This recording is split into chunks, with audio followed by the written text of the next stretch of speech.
ಖಾರ ಬಣ್ಣ ಮತ್ತು ರುಚಿ ಆಚಿ ಚಿಲ್ಲಿ ಪೌಡರ್. ಅಫ್ಘಾನಿಸ್ತಾನದ ತಾಲಿಬಾನ್ ಆಡಳಿತದಲ್ಲಿ ಕ್ರೂರ ಶಿಕ್ಷೆ ಮತ್ತೆ ನಿಧಾನಕ್ಕೆ ಜಾರಿಯಾಗ್ತಾ ಇದೆ. ಶರಿಯಾ ಕಾನೂನು ಅಫ್ಘಾನಿಸ್ತಾನದ ಕೋಸ್ಟ್ ನಗರದಲ್ಲಿ ಬಹಿರಂಗವಾಗಿ ಮರಣದಂಡನೆಯನ್ನ ವಿಧಿಸಲಾಗಿದೆ.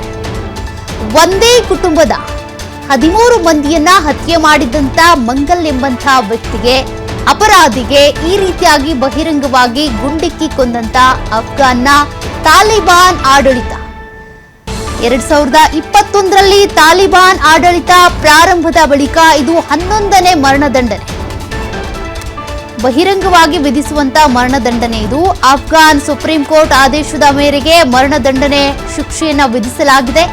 ಮರಣದಂಡನೆ ಶಿಕ್ಷೆಯನ್ನ ಮೈದಾನದಲ್ಲಿ ವೀಕ್ಷಿಸಿದಂತ 80,000 ಜನ ಅಫ್ಘಾನಿಸ್ತಾನದ ಕೋಸ್ಟ್ನಲ್ಲಿರುವಂತಹ ಕ್ರೀಡಾಂಗಣದಲ್ಲಿ ಗಲ್ಲು ಶಿಕ್ಷೆಯನ್ನ ವಿಧಿಸಲಾಗಿದೆ. 80,000 ಜನರ ಮುಂದೆ ಗುಂಡಿಕ್ಕಿ ಕೊಂದಂತ 13 ವರ್ಷದ ಬಾಲಕ ಮಂಗಲ್ ಎಂಬ ವ್ಯಕ್ತಿಗೆ ಮರಣದಂಡನೆಯನ್ನ ವಿಧಿಸಲಾಗಿದೆ. ಕಾರಣ, ಈತ ಅಹಮದ್ ಅನ್ನುವಂತ ಓರ್ವನ ಕೊಲೆ ಮಾಡಿದ್ದ. ಅಷ್ಟೇ ಅಲ್ಲ, ಆತನ ಕುಟುಂಬಕ್ಕೆ ಸೇರಿದ 13 ಜನರನ್ನ, ಮಹಿಳೆಯರು ಹಾಗೂ ಮಕ್ಕಳನ್ನ ಕೊಂದಿದ್ದ.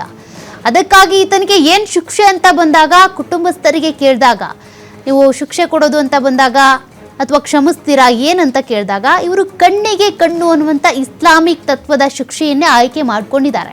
ಹಾಗಾಗಿ ಇಲ್ಲಿ ಈಗ ಈತನಿಗೆ ಬಹಿರಂಗವಾಗಿಯೇ ಗುಂಡಿಕ್ಕಿ ಕೊಲ್ಲುವಂಥ ಮರಣದಂಡನೆ ಶಿಕ್ಷೆಯನ್ನು ವಿಧಿಸಲಾಗಿದೆ. ಈ ಶಿಕ್ಷೆ ವಿಧಿಸುವ ಸಂದರ್ಭದಲ್ಲಿ 80,000 ಜನರು ಅಲ್ಲಿ ನೆರೆದಿದ್ರು.